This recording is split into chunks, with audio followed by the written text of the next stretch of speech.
welcome to the Joe Cortez here in Las Vegas, Nevada, the entertainment capital of the world. As you all know, Nevada is growing so quick, and we need good leaders in the community to make sure that we run the good state the way it should be run. A lot of things are not going right these days. So today, I bring on a special guest, Colonel Mark Robertson, who's here with us. Thank you for joining us on the show today. You bet, Joe. It's great to be here. You know, I want to just tell you that, first of all, I want to thank you for serving the military 30 years. And you went in after I got out. Yeah, that's right. I followed you by about a decade. Yeah, exactly. But anyway, I'm glad that you're here now in Nevada. And you're originally from Florida? That's right. I was in Florida when I joined the Army. My parents were in the Navy originally, so we moved around quite a bit. But I was living in Florida when I joined the Army. Okay. And now you come up with your new concept in your life, your next chapter of your life, and that is running for as a congressman. That's U.S. right. Congress. U.S. Congress, that's right. Can It's not something I'd ever thought about doing. It was not a bucket list item for me. So you were never into politics. You were all military, but you have ideas. You see what's going on around the country. You see what's going on. You want to make some changes. I do. Okay, so now why are you running for Congress? So like many Americans, I don't like the direction our country's going. I don't like the loss of some personal freedoms. I want my children and my grandchildren to grow up with the same freedoms you and I had growing up. And I decided I could no longer just sit back and hope that somebody else does something about it. And so my wife and I talked about it, we prayed about it, and decided it'd be the right thing for me to do. Okay, what makes you qualify for Congress?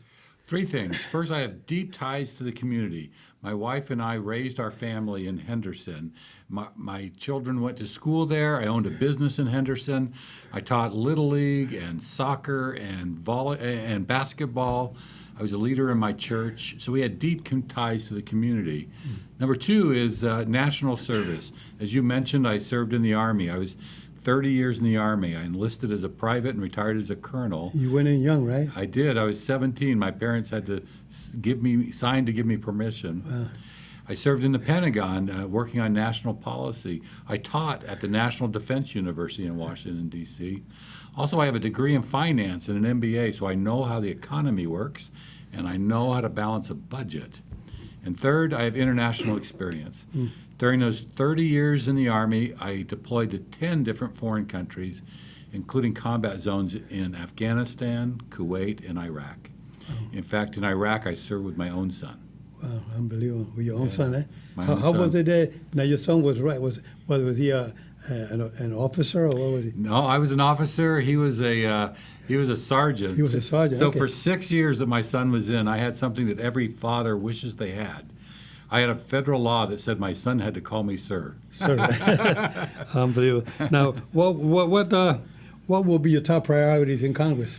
So when we decided to run, that was 22 months ago, I sold my business, I quit my job, and so I've been spending full time just out talking to people in Nevada. Mm-hmm. And I'm applying to be their representative. So my top 5 priorities ought to be what they tell me they are. And so here's what people in Nevada tell me are their top priorities. Number 1, it's the economy. It's inflation and the cost of gas and groceries and wages not keeping up. Number 2 is crime. They don't feel safe in their neighborhoods. And some of that is related to our open borders, where we have guns, gangs, and drugs coming across our borders. So sealing the border is number 3. 4 is our failing schools. Nevada ranks near the bottom in math, science, and reading, and parents want a choice to be able to send their students to schools that aren't failing. And finally, it's water, with the shortage we're having in water. Yeah, that's a little problem that a lot of concern about how we're going to handle that, because, I mean, the water, is it because of the hotels? Is it because of all the growth of homes that are being built in Nevada, or a combination of everything? Eh? Yeah, Southern Nevada has been a leader in water conservation. Mm-hmm. This might be amazing to hear, but think of the growth in Nevada over the last 20 years. Yeah. I mean, we've nearly tripled in population, right. But we use less water today than we did 20 years ago. Wow, really? Yeah. Nevada has been a leader in water conservation. Every drop of water that goes down one of our drains, whether that's a sink or a shower or your bathtub or a toilet, every drop of water that goes down a drain, we recapture, treat, and reuse. Wow. In California, every drop of water that goes down a drain, they treat it and then dump it into the Pacific Ocean. Wow. The same ocean they say is rising. So I think some of the Western states could learn from our example in water conservation. Now, how will you solve our inflation problem? Yeah, so to solve the problem with inflation, you got to look at what caused it. And what caused inflation was wasteful government spending. We borrowed and printed and spent money that we don't have, trillions of dollars. And that wasteful government spending created this artificial demand for goods. But at the same time we created this artificial demand, we shut down the factories and the stores that make the products that we want. And we paid people not to go to work. And so any freshman business student will tell you that inflation is caused when supply and demand are not in balance. And so to get us back, to end inflation, we need to get back into balance. We need to stop the wasteful government spending, and we need to stop the policies that encourage people to stay home and not to go to work. Yeah, that is a big problem. Now, you had mentioned before about the education. Now, you said we're on the bottom of the list of education. What can we do to fix it? Yeah, so I would fight to abolish the U.S. Department of Education. I don't think that education decisions should be made by bureaucrats in Washington, D.C. I think education decisions should be made as close to the child as possible, preferably by their parents. So I would abolish the Department of Education and then block grant the $86 billion a year they spend back to the states in the form of vouchers that parents can use, and so that they could send their child to any school they want, whether that's public or private or charter or magnet or co-op or homeschooling. Give parents the option to choose. It seems immoral to me that in Nevada, only wealthy families have the option of sending their children to a private school. That poor and middle-class students are trapped in our failing public schools. Give parents the option of taking their kids and putting them where they will best succeed, and then competition among the different schools will raise the performance of all of them. Yeah, we seem to be having a lot of problems with the education. I mean, it's embarrassing sometimes. You tell people you're from Nevada, they tell them the education. I mean, the third grade, sixth graders can't even read the third grade books. Yes, it's less than half of Nevada students can read or do math at their own grade level. Right. Now listen, I support teachers. I have 4 children. 2 of them are teachers, and 2 of them are married to teachers. My wife retired as a teacher. Wow. I've taught in our schools. I support teachers, and we need to give teachers the resources they need. But too often, teachers are asked to do things that have nothing to do with academics. They're spending time on social engineering and indoctrination instead of on math, science, and reading. Right. You know, I've been watching television. I see all over the country, the crime is up so bad. I mean, it's all over. Yeah. And especially in the big cities. Yeah. You have so many crimes. I said to myself, I never seen anything like this before. What's causing that? And what can we do here in Nevada with the crimes that are going up high? Yeah, I hear it too when I'm out talking to people. I hear about their concerns with crime. They don't feel safe going outside of their homes and walking through their own neighborhoods. You know, my district is very diverse. I have gated communities in the south, and I have very modest communities on the east side of Las Vegas. And there was this movement, this defund the police movement. Well, the people I talk to, they don't want to defund the police. Mm-hmm. They want more police. They want to see more police in their neighborhood. I mean, you see more police now are retiring early retirement. They just want to be part of it, but they're afraid to wear a uniform. You walk out in the street in a uniform, you're a target. That's right. This movement that attacked our law enforcement officers is disgraceful. You know, just here in Nevada, just in Las Vegas, this past week, a convicted murderer escaped from prison. Right. And I was talking to our sheriff-elect, Kevin, who was just elected as sheriff and will take office in January, and he was explaining to me that the reason he was able to escape from a state prison is that they're understaffed by over 500 law enforcement officers. I mean, he had escaped. They didn't even know for about 4 days that he had escaped. Right. Right. I mean, the police, they didn't know about it. Yeah. Fortunately, I mean, that's the shortest of police that we have. That's right. That's right. But fortunately, as soon as the state prisons, those are the ones controlled by Governor Sisolak, notified Metro, our local police officers, they were able to apprehend him. He's back in custody, and he'll be going back to his cell. Right, unbelievable. Yeah, it is. Yeah. Now, you've been in the military 30 years of your life. I would say more than half of your life. And you have 4 children, 4 beautiful children, and your wife.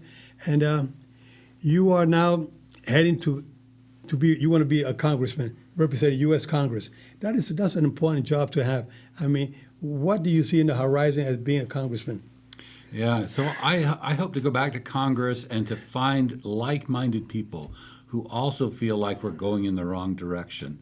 As a member of Congress, I'll have 1 vote among 435, but I can magnify that vote by finding other like-minded people who want to make a change, who want to get back to the basics of the Constitution, who want to protect individual freedoms. And so I'll work hard, regardless of the party, to find members of Congress who feel the same. Yeah, you know, one thing about your career in the military, you were able to travel the world, and you got to see the different cultures around the world, the way people live their lifestyles and whatnot. But that brings a lot to more than the normal person who had never had the opportunity to travel. You were able to travel and see how people think and how people live their lives out there. And you will say to yourself, I guess maybe that, and being a military individual and being a good family man, that you want to make those changes for the betterment of the state of Nevada and being a U.S. Congress. I mean, it's a very important position to have. Do you think you can make a big difference? I think so, and I think, as you pointed out, Joe, that my international experience has given me a perspective. I can see how the world views us, and most of the time, the world looks up to us. They look up to us as a beacon of hope and freedom. That's why so many people around the world want to come to the United States. Right. They see it, this place where you're free and you can prosper and you can raise a family. Yeah. You know, I like to see people come into the country, come in the right way, but I like to see, like you say, they want to come in to say, they call it the American dream, but things are not really the way they were 10, 15 years ago, 20 years ago. Yeah. There's a big difference now. You're not alone in that feeling, Joe. There's a number of people that feel like we're living in some dark times right now. But we've lived through dark times before, and we've come through it. And I'm confident we'll again. I've seen people on both sides, both parties. They feel the same way. You know, they say, you know, we don't want to bring up our children, our grandchildren, the way things are going these days. And I'm sure that you come up with your concept, your ideas of making things better, especially with education and crimes.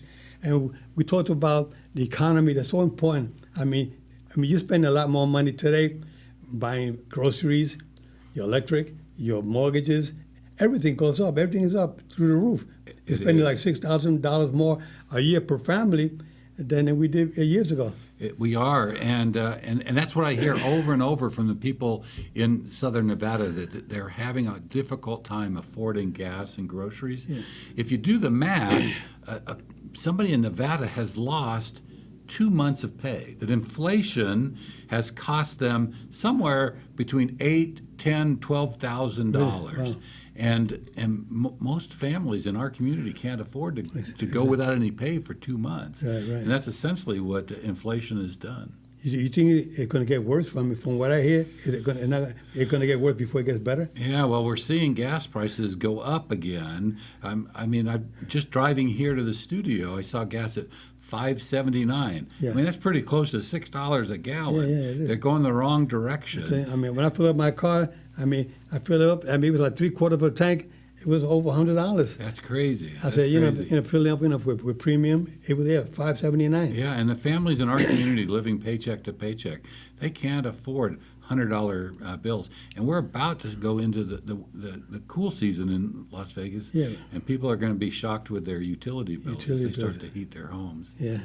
Now, what's happening in the country and around the world, with Russia and China and Iran, what can you tell us about what's happening in those countries? Yeah, we had this disastrous withdrawal from Afghanistan. I served in Afghanistan. I was at Bagram Air Base. I've also been to Fort Knox, Kentucky. Okay. Fort Knox where we keep the gold? Right. Well, I've been to both Fort Knox and to Bagram, and Bagram was a more secure base than even Fort Knox. Really? It made no sense at all for us to abandon Bagram Air Base and to abandon our own NATO allies.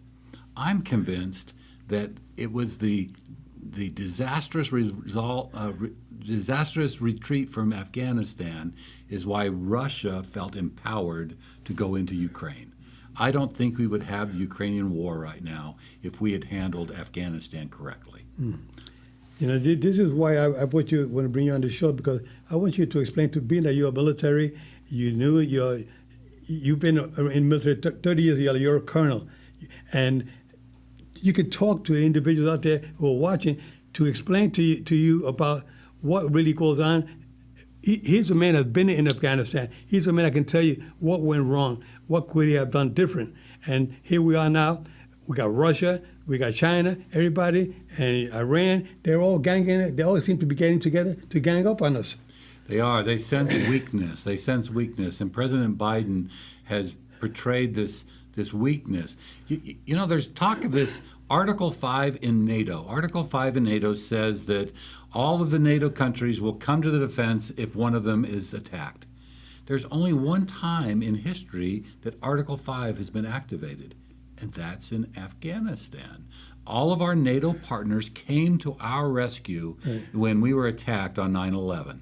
That was the only time that Article 5 has ever been used. And then we, in the middle of the night, without even notifying our NATO partners, we abandoned them. We left Afghanistan in the middle of the night without even notifying our NATO partners, and all of that weapons and ammunition left back for the Taliban. The Taliban have all those weapons, ammunition. They're using it against us. Exactly. Billions of dollars. We see pictures on the television of the Taliban driving our vehicles, holding our M16s, and it just turns my stomach to think that we, the United States, the current administration, did that to us. It's just devastating. Not to mention, we now have 13 new Gold Star families, 13 families who lost a loved one because of the way we left Afghanistan. We withdrew. Yeah, that breaks my heart to see that, because, you know, having a individual family, young men, some of them were like 19, 20 years old. That's right. And then, you know, they got to break the hearts of the families out there. I mean, it's got to be devastating. Yeah, you know, I told you I served with my own son in Iraq, and for the entire year that we were gone, my wife flew a flag outside our house with 2 blue stars on it. Blue meaning family members in danger. Now, fortunately, both my son and I came home without any physical injuries, and we were able to put our blue star flag away. But Gold Star families can't put that flag away. Their loved one's gone. And that was unnecessary. We did not have to do that. And what makes me angry is that nobody's been held accountable for that. There's been no accountability for those 13 lives that were lost. Yeah, that is so sad to hear that. I mean, it's so sad. It is. It's something that we hate to even talk about, because it breaks my heart. I get very emotional when we talk about losing our soldiers out there, losing our family members like that, unnecessarily. And you being running for Congress, what good changes are you going to be making? Would there be any changes as far as military is concerned? Can you have any input in that? Yeah, it all depends on which committee I get assigned to, but it might make sense for me to be on the House Armed Services Committee. I do have 30 years experience. And some of the things that I would want to do if I get assigned to that committee would be to hold some hearings and ask the leaders at the Pentagon what went wrong in Afghanistan, and what are we doing to make sure it never happens again, and holding them accountable. We also hear of the military going woke and going soft, and we need a military that is ready to fight and win America's wars. So I'll be interested to learn about what they're doing for military readiness. Yeah, I think that's so important, because we need somebody like yourself with that experience. You have what nobody else brings to the table. You have that military background, a strong man, a good family man, and you know what it means to do things the right way. And the way you've seen things the way they've been going lately, it really is devastating to live that kind of lifestyle of that, living in fear, because you don't know if we're going to be here 5 years from now. The way things are going, it's so scary. Right. And we have the fewest veterans serving in Congress since World War II. And so I think having military service gives a perspective that will be helpful in Congress. No, I think so. I think that you will definitely be somebody that they will look up to, with your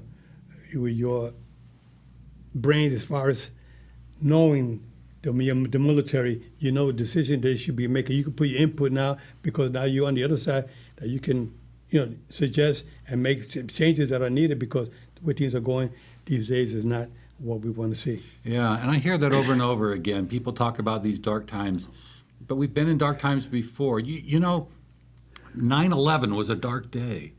But Joe, do you remember 9/12? 9/12, the day after 9/11, we came together as a country. We did. The stores sold out of American flags.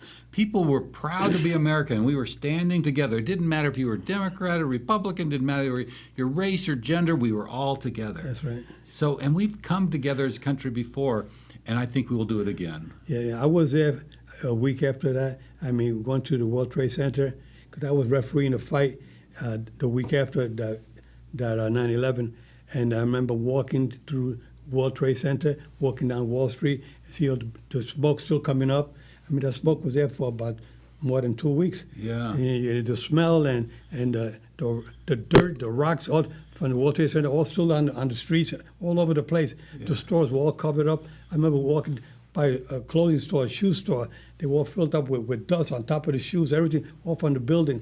It was such a bad feeling. I just felt terrible walking through that, and I just couldn't imagine. And I can't imagine something like that happening again. We're having the borders are open now. All these people, all these immigrants are coming through. Now, how do we know which are the good ones and who are the bad ones? Right. You can still have these individuals that wanted to come in and do what they did back in 9/11. We don't want to see that happen again. We know it's a fact that people on the terrorist watch list have been coming across our southern border. Right. How many? That's a fact. We've caught some already. Yeah, so we've caught some. What we don't know is who we didn't catch. Who we didn't catch, right?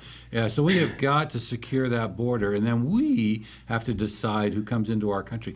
I am pro-immigration. Right. I wouldn't be sitting here. You wouldn't be sitting here right. if our ancestors at some point hadn't immigrated to our country. No, I'm with you. I'm pro-immigrant.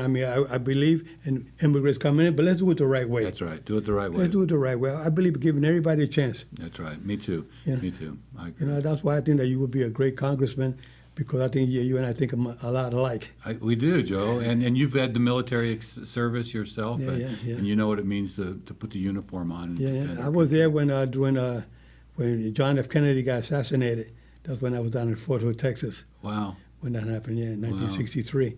Yeah, I was 4 years old, but I still remember. Yeah. I still remember my parents watching TV. Yeah, that was a very sad day, and 9/11 was a very sad day. There's been so many bad things that have happened in the past that I don't want to see happening again. But at my age now, I look at the news. I change different channels. I don't just look at one channel. I go to all of them. I want to see what all of them got to say. And I want everybody to be together. Let's talk about the truth. Let's talk about what's really happening out there. Don't put lies out there that are not for either side. Let's say the truth. Let's make people understand that what's really going on out there. Not what you say. Not these lies that are being put out there, or that nothing is wrong, that the economy is going well. Come on, what are you, blind or something? Yeah. Even Ray Charles can see that. That's right. Well, I agree with you. And, as I talk to people in Southern Nevada, they are less, Democrat or Republican or fanatical. They really want the same things. Yeah. They want good education for their kids. They want to be able to afford groceries and gas. They want to feel safe in their neighborhoods. And it doesn't matter what political background. They all want the same thing. I agree with you. We want the same thing. I'm not into saying I want this side to beat this side. I'm a referee. I'm neutral. I don't care. I just want the best one to win and make this country the best. That's all I want. Yeah. It's for our children, whether you're a Republican, you're a Democrat, I don't care. I want the best for our family, and so do you. Yeah, and that's the way I feel too. If I'm elected to Congress, I'll be representing the people of my district. the biggest part of that are independents. They don't belong to either party. Right. The biggest group of people in my district, and so they're all entitled and deserve representation. No, we want the best for our country. I mean, we say you become a U.S. congressman. You want the best for Americans. We say American, that's both sides. That means everybody who's an American citizen. We want the best for you out there. And I'm a fighter when it comes to that. I want the best. You know, sometimes we talk about members of Congress and we say it's all a swamp, it's all a cesspool, throw them all out. But you know, since I've been doing this, I've been able to meet members of Congress. And there are some good people in there who do want to do the right things. I'll mention one. His name is Captain Clay Higgins. He was captain of the police department in his community in Louisiana. Okay. And he talks with affection about the love that he has for the people of his district. Right. And he and I had this 30-minute talk. And at the end of that talk, we're both in tears, talking about the love of our country and the love of the people. So you have this grizzly old police captain and this 30-year Army veteran, and we embrace each other because we both want the same things. And so there are good people who are there for the right reason. Yeah, I think so. I mean, I don't care. Like I said before, I don't care what party you belong to, as long as you got a good heart and you want to make things for the right reason, and it is to take care of our families and make sure that America is back again where it belongs. Once we're together, we join forces together, we're all going to be okay. I promise you that. But we have to look at reality and look at the world the way it is and the way things are going. And I believe that Mr. Robertson will make changes in that. Thanks, Joe. I appreciate your confidence. And I felt gratified. You know, this is the first time I've ever run for public office. Yeah. And I've been grateful for the amount of support that I have. I have an army of volunteers that are doing it for the same reasons that we're talking about. Well, you know, you can see it in you. I can see that you got a good heart. You're a person that you mean well for everybody. You're not just picking one side, one party over the other. You want everybody. You're treating everybody equally, and that's what we need. Somebody who could be neutral, care for you, and making sure that we're going the right direction. Because if we don't have the right direction, believe me, in due time, America and our state, Nevada, will be collapsed, completely collapsed if we don't do something now. And I think you can do it. Thank you, Joe. I appreciate it. I could probably learn a thing or two from someone who's been a professional referee, who's had to remain neutral and call it the way you see it. Call it the way you see it, you know, but be neutral on both sides, you know. Don't you just want the best one to win, but you want somebody to do it the right way, because we need that. You know, I have a grandson, Bryce Hampton, he plays for Purdue University, and I'm very proud of him. And he's like me. He's a grandpa. You know, I'm like you. I like to think neutral. I want the best. And I said, but when you're playing football, you gotta pick your side there. You want Purdue to win. That's right. And he's on a good team, you know. So he's a cornerback, and they'll be playing tomorrow against Minnesota. Oh, that'll be exciting. Yeah. He must be fast if he's a quarterback. Cornerback. Yeah, he's fast. He's fast on his feet. He wanted to be a boxer like me. When I was a professional fighter, I said, no. I don't want you taking punches to the head, you know, even though you have injuries in football. But I like to see him with his feet. He can move around real good. He's very, very excellent kid. Bryce Hampton, number 0 on Purdue. He got big number 0. Excellent. And what does he study in college? Well, he's studying management, sports management, which is perfect. There's a special word for that, and he's. That one, he wants to be in sports management when he gets high. It's good to have a backup. Yeah. You know, and boxing, most of these guys go into boxing, they don't have a backup, they make hundreds of millions of dollars, then they end up broke. Yeah. He said, Grandpa, that's not going to happen to me. Okay. I'm going to go into management. That's why he's a senior this year at Purdue University, getting a great education. But he knows if they got to have plan B in case football doesn't happen, or if it does happen, when he retires from football, he can go into his management. Joe, I can feel the love you have for your grandson. Yeah. I mean, it's the love that a grandfather has. Yeah. That's why I'm running for Congress. It's those grandkids, and I want them to have the same kind of America that you and I had. Exactly, and that's why I'm telling you viewers out there that the reason why I brought Mark Robertson on here is because he has a good heart. When I met him for the first time last week, I said to myself, you know, this guy is my kind of guy. he's the kind of person that wants to help out. He cares for the people. He cares for you. He cares for everybody out there. I can see you talking, meeting with the people we were with the other day. And your son happens to speak a little bit Spanish too, right? That's right, he does. Sí, habla un poquito de español. I don't, but he does, and he translates for me. Well, it's good to hear that. Well, Mr. Robertson, thank you so much for being here, and good luck in your runs in the next coming weeks. Good luck to you. Thank you, Joe. Keep your guards up at all times, and remember, we're fair, but we're firm. Touch them up right here.